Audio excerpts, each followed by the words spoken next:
এসে মারা যাওয়ার পরে স্পেশাল আমলের কথা বলতো। আমার স্বামী তো ঠিক মতো নামাজ আদায় করতে পারতো না, কোরআন তেলাওয়াত করতে পারতো না, তাহলে এই কথা কেন বললাম? বলেন না, স্পেশাল আমল খুঁজে আছে, অবশ্যই আছে। গোপন কিছু আমল থাকে বান্দার, যে কারণে আল্লাহ আখিরাতে সম্মান বাড়ায় দেয়। বলো তো দেখি, স্ত্রী ডাক দেয়া বলে, হে ভাই আমার স্বামীটা মূর্খ মানুষ ছিল, গোপন কোন আমল না, স্পেশাল কোন আমল নাই, তবে আমার স্বামীটা লোহা পিঠাইতো রাতের বেলায়, দিনের বেলায় কাজ করার জন্য সব নিজের শরীরে সইত না। আমার স্বামীটা রাতের বেলায় লোহা পিঠাইতো, লোহা পিঠানোর সময় কিন্তু তার বাড়ির সামনে, আমার বাড়ির সামনে আব্দুল্লাহ ইবনে মুবারক, ওই যে আবেদ মানুষটা, নামাজ পড়ে করতো প্রতিদিন, তার সিজদা দেখে দেখে, রুকু দেখে দেখে, তার ইবাদত দেখে দেখে সে আল্লাহর কাছে কান্নাকাটি করতো। আর আল্লাহর কাছে বলতো, আল্লাহ, আব্দুল্লাহ ইবনে মুবারক নামাজ আদায় করে তোমাকে খুশি করতেছে, আর আমি লোহা পিটাইতেছি, লোহা না পিটাইলে সংসার চলবে না।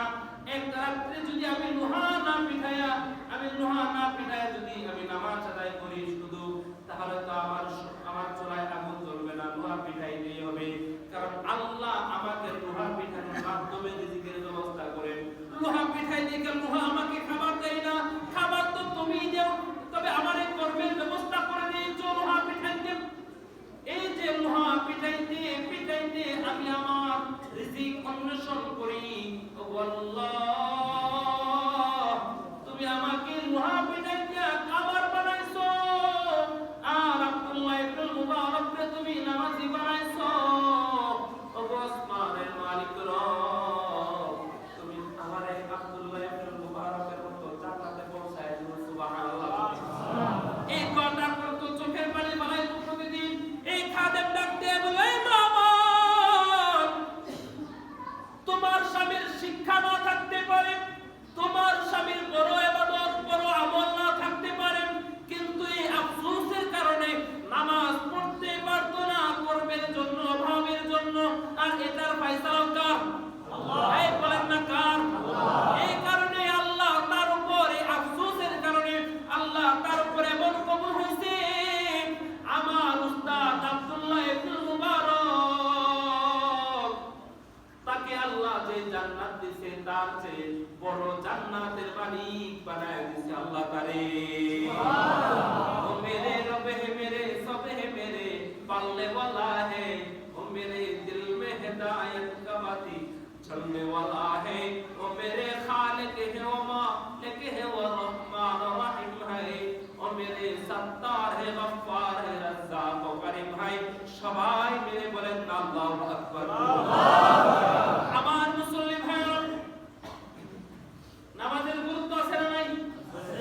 নামাজ আদায় করতে পারে না বলে অধিকাংশ মানুষ আছে নামাজ জানে না, এই জন্য পড়তে আসে না। রুকুতে যায় কি বলতে হয়, সিজদায় যায় কি বলতে হয় জানে না, প্যাচ লাগায় দেয়। রুকুতে গিয়া বলে সুবহান রাব্বিয়াল আলা, সিজদায় যায় বলে সুবহান রাব্বিয়াল আযীম। ভুল আমাদের মধ্যে আছে কি আছে না? আছে। নামাজ জানে না, রুকু জানে না, সিজদা জানে না, হতভাগা মুসলমান। সাহায্য কেমনে পাইবা আল্লাহর বল? রমজান আমাদের জন্য রহমত, মাগফিরাত, নাজাত নিয়ে আইতাছে। এই রমজানটাকে আমরা গুরুত্ব দিব কি দিব না? দিব কি দিব না? আচ্ছা বলেন তো দেখি, কোন সাংস্কৃতিক অনুষ্ঠানে যদি কেউ প্রতিযোগিতায় অংশগ্রহণ করতে চায়, মনে করেন কি প্রতিযোগিতা সে করবে? মনে করেন সে 5 মিনিটের একটা বক্তব্য দিবে, এটা হলো তার কাজ। বলেন তো দেখি, তার জীবনের প্রথম কবিতা কি ওখানেই পাঠ করে, না ওখানে ভালোভাবে পাঠ করার জন্য বাসায় আরো কয়েকশোবার রিহার্সাল করে? বাসায় শিখে কি শিখে না? মানে আমার ওখানে যেন ভুল না হয়, ওখানে যায় যেন আমি আল্লাহকে ভালোভাবে ডাকতে পারি, ওখানে যায় যেন আল্লাহ যেভাবে ডাকলে আল্লাহ খুশি হবে ওইভাবে যেন ডাকতে পারি। এই জন্য রমজান মাসে আল্লাহ আমাকে যেইভাবে নামাজ পড়লে তিনি খুশি হবেন ওইভাবে নামাজ আদায় যেন হয়ে যায়, এই জন্য শাবান মাসটাতে বেশি গুরুত্ব দেওয়া দরকার। হঠাৎ করে রোজা রাখলে কষ্ট লাগে, এই জন্য শাবানেও রোজা রাখবেন, শাবান মাসে রোজা রাখবেন। আপনি শাবান মাস থেকে কোরআনের সাথে সম্পর্ক করেন, শাবানে কোরআনের সাথে সম্পর্ক করে কেন করবেন? যে আল্লাহ আমি রমজানটা যেন ইবাদতের মাধ্যমে কাটাইতে পারি। রমজান মাসটাকে ভাই আপনি গুরুত্ব দিবেন। রমজান আসলো, আমি আবারও বলি, রমজান আমার কাছে আসলো, চলেও গেল, মাঝখানে আমি গুনাহগার যেমন ছিলাম তেমনই রয়ে গেলাম। রাসূল বলেন, রমজান পাইছো আর তোমার গুনাহ মাফ করাইতে পারলা না, তুমি আমার উম্মতের কাতারের মধ্যেই পড়ো না। নাউযুবিল্লাহ। মুসলমান, নামাজের গুরুত্ব আমি কি বলবো? আমরা জান্নাতে যাওয়ার জন্য মাজারে যাই, মাজারে যায় মাখলুকের সিজদা করি, কিন্তু আল্লাহরে পাই না। কেন? ওইটা আল্লাহকে পাওয়ার রাস্তা না। সোজা কথা, ওইটা আল্লাহরে পাওয়ার রাস্তা না। আল্লাহ রাসূল সাল্লাল্লাহু আলাইহি ওয়াসাল্লামের কাছে সাহাবীরা আয়েশা বিচার দেয়, বলে ইয়া রাসূলুল্লাহ, আপনি না বলেছেন মসজিদে নামাজ আদায় করার জন্য যে ব্যক্তিরা সবার পরে আসে এবং সবার আগে বের হয়ে যায়, এটা মুনাফিকের আলামত। আপনি না বলছেন, তাইলে আপনার সাহাবী আব্দুল্লাহ আনসারী এই তো প্রতি ওয়াক্তে সবার পরে আসে, সবার আগে চলে যায়, এর বিচার করেন না কেন? বিচার দেয় রাসূলের কাছে। রাসূল বারবার এই কথা শুনতে বলে, ইয়া রাসূলুল্লাহ, আপনাকে আব্দুল্লাহর কথা, আব্দুল্লাহর ব্যাপারে বিচার দিচ্ছি, আপনি বিচার করেন না কেন? আপনার সাহাবী সবাইকে বলবেন আর আপনার সাহাবী বিচার করবেন না, তা হতে পারে না। এখানে বৈষম্য থাকবে কেন? আমরা তো বৈষম্য বিরোধী আন্দোলন করে মোটামুটি আমরা এখন কি বলে ইনসাফ কায়েম করার আন্দোলনে নেমে গেছি। কেউ কেউ তো ইনসাফ কায়েম করতে গিয়ে বেইনসাফির মাত্রা ছাড়াই করে ফেলে। আল্লাহ আমার বাংলাদেশকে নিরাপদ রাখুক, হেফাজত রাখুক, সবাই বলেন আমিন। কার ঘরে কখন আগুন লেগে যায় কেউ বলতে পারে না। কি একটা অবস্থা!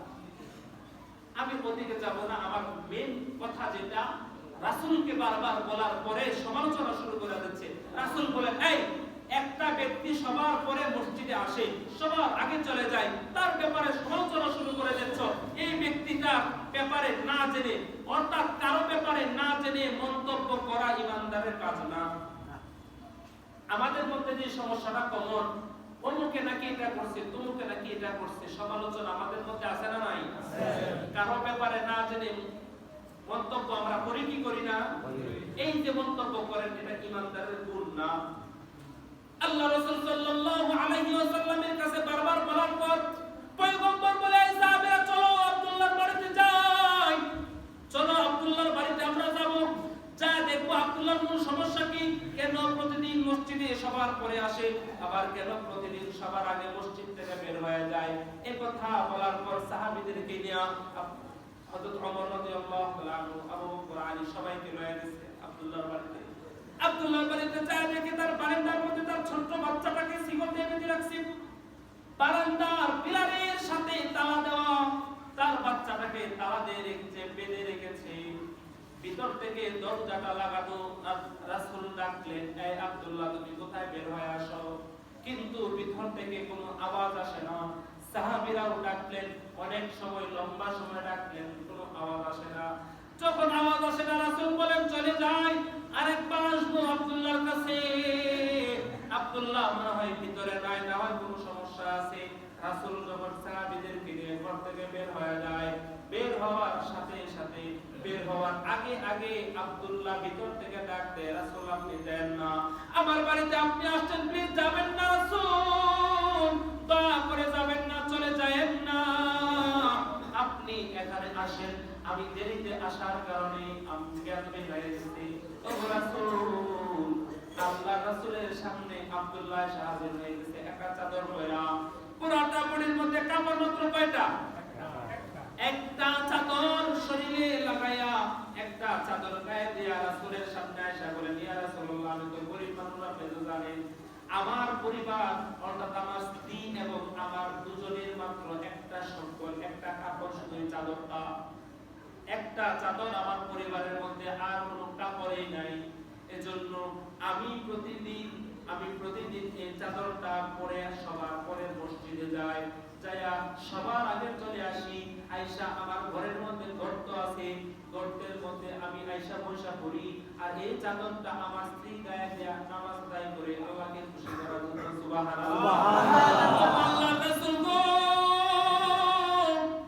আমি অভাবী, আপনি জানেন। আর যখন আমি চাদরটা পরে বাহিরে যাই, তখন আমার স্ত্রী একদম কাপড় ছাড়া খালি গায়ে এই গর্তের মধ্যে বসে থাকে, লজ্জা হেফাজত করে, লজ্জা স্থান হেফাজত করে। ও আল্লাহর রাসূল, আসরের পরে ওয়াক্তের সময় কম থাকে, আমি আসরের জামাতটা পরে তাড়াতাড়ি চলে আসছি। আয়েশা, আমি গর্তের মধ্যে বসছি, আর চাদরটা আমার স্ত্রী পরে নামাজে দাঁড়ায় গেছে। নামাজে দাঁড়ানো, নামাজ শুরু হয়েছে, আর আপনারা আয়েশা ডাকাডাকি শুরু করছেন। আমি এখন যদি ডাক দেই তাহলে আমার স্ত্রীর নামাজের ডিস্টার্ব হবে, আর আমি তো উলঙ্গ হয়ে বের হইতেও পারবো না। এজন্য আমার স্ত্রী নামাজটা দ্রুত শেষ করছে, সাথে সাথে আমার স্ত্রীকে গর্তের মধ্যে বসাইয়া আমি চাদরটা পরে আপনার কাছে আসছি। রাসূল, বেয়াদবি হয়ে গেছে, মাফ করে দিবেন, আমার প্রতি কোনো কষ্ট রাখবেন না। সুবহানাল্লাহ, সুবহানাল্লাহ। রাসূলকে কথা বলার পর রাসূল আব্দুল্লাহর হাতটাকে ধরে মসজিদে নববীর সামনে নিয়ে গেছে। মসজিদে নববীতে নিয়ে যাওয়ার পর সবাইকে ডেকে, কোথায় আছো আমার সাহাবীরা, কে কোথায় আছো, আসো মসজিদে নববীর সামনে এসে হাজির হও। জান্নাতি কোন মানুষ যদি তোমরা দেখতে চাও, আমার আব্দুল্লাহর দিকে তাকাও। সুবহানাল্লাহ, সুবহানাল্লাহ। এই জান্নাতি মানুষ দেখতে চাইলে আমার আব্দুল্লাহ আনসারীর দিকে তাকাও, এই জান্নাতি মানুষ। এই কথা বলার পর আব্দুল্লাহর ডাক দেয়া বলে, এই আব্দুল্লাহ, বুঝলাম তুমি কেন পরে আসো আর কেন আগে চলে যাও, কিন্তু তোমার বাড়ি যাওয়ার পর তোমার বারান্দার পিলারের সাথে তোমার মূল সন্তানটা, ছোট্ট বাচ্চাটাকে তালা লাগায় রাখছো, বেঁধে রাখছো কেন, কারণ কি? আব্দুল্লাহ বলে, ইয়া রাসূলুল্লাহ, আমি গরীব সাহাবী, আমার চুলায় 3 দিন 5 দিন 7 দিন চুলায় আগুন জ্বলে না, এটা কেউ না জানলেও আপনি তো রাসূল জানেন। আমার অভাব সন্তানটাকে বুঝাইতেও পারি না, ক্ষুধার্ত অবস্থায় পাগলের মতো হয়ে যায় খাবার খাওয়ার জন্য, একটা খেজুর খাওয়ার জন্য আমার সন্তানটা পাগল হয়ে যায়। রাসূল, আমার বাড়ির সামনে ইহুদি এক পায়ের 2টা খেজুর গাছ আছে, বড় বড় খেজুর গাছ। ওই খেজুর গাছ থেকে পেকে পেকে খেজুর পরিত্যক্ত হয়ে জমিনের উপরে পড়ে যায়, জমিনের উপরে পড়ে রাস্তায় পড়ে। আমার বাড়ির সামনে আমার সন্তানটা ক্ষুধার তাড়নায় পাগলের মতো হয়ে দৌড় দিয়া যায়, তার খেজুর গাছের নিচে যায় 2টা খেজুর মুখে উঠায় দিয়েছিল ক্ষুধার তাড়নায়। আল্লাহ রাসূল, আমার সন্তানটা 7 দিন যাবত খাবার খায় না। কোন সন্তান আছো যে 7 দিন না খায়া থাকতে পারবা? একদিন অভাবে পড়লে পরের দিন চুরির মধ্যে লাগা যায়, আছে না নাই? আব্দুল্লাহ আনসারী সন্তান ক্ষুধার তাড়নায় এই খেজুর গাছের নিচে পড়ে আছে, মালিকও নিবে না, পরিত্যক্ত খেজুর 2টা খেজুর আমার সন্তান ক্ষুধার তাড়নায় মুখে দিছিল। মুখে দেওয়ার সাথে সাথে খেজুর গাছের মালিক দৃশ্যটা দেখছে, দেখার সাথে সাথে আমার সন্তান তার মুখের মধ্যে আঙ্গুল ঢুকায় খেজুর কলা বের করে নিয়ে গেছে। রাসূল, আমি বাবা হিসাবে এই দৃশ্যটা সহ্য করতে পারি।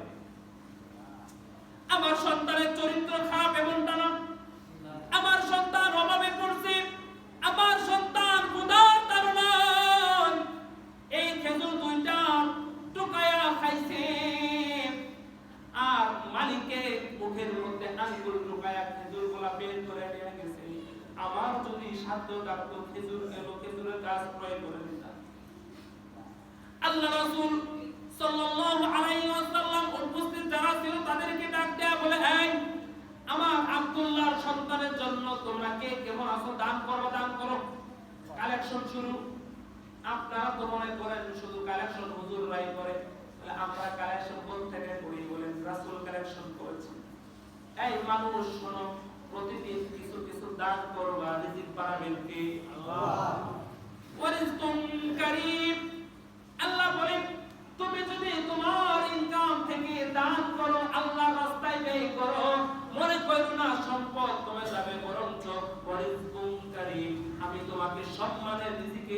ফায়সালার ব্যবস্থা করে দেব। সুবহানাল্লাহ।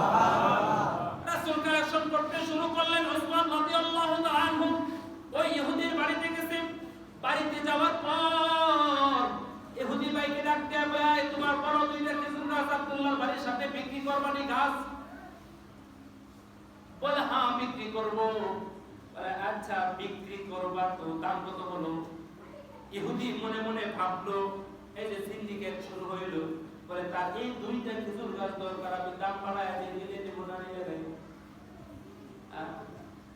পুরা বাজারের মধ্যে একটা দোকানে তেল আছে, তেলের দাম মনে করেন 400 টাকা করে, কিন্তু যেই বুঝতে পারছে আর কোনো দোকানে তেল নাই, দাম বাড়ায় দিয়েছে বলে 500 টাকা, নিলে নিবা না নিলে নাই। এমন ব্যবসায়ী আছে না নাই? আছে। এই ব্যবসাটা হারাম।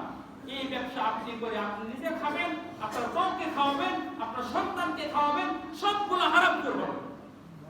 সবগুলা কি হবে? এই হারাম ব্যবসা আপনি চাই না। সিন্ডিকেট করবেন না।